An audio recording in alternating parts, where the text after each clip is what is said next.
ID, আমার business page, আমার Instagram, TikTok, সব জায়গায়, সব প্ল্যাটফর্মে যে আপনারা এই যে লিঙ্ক, প্লিজ লিঙ্ক বের হয়েছে, লিঙ্ক এই সেই মানে যেটাই হোক না কেন, ভিডিওটা কি সত্যি আমি?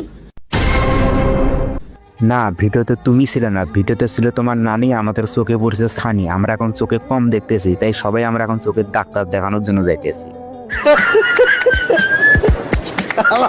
কয় কি আরে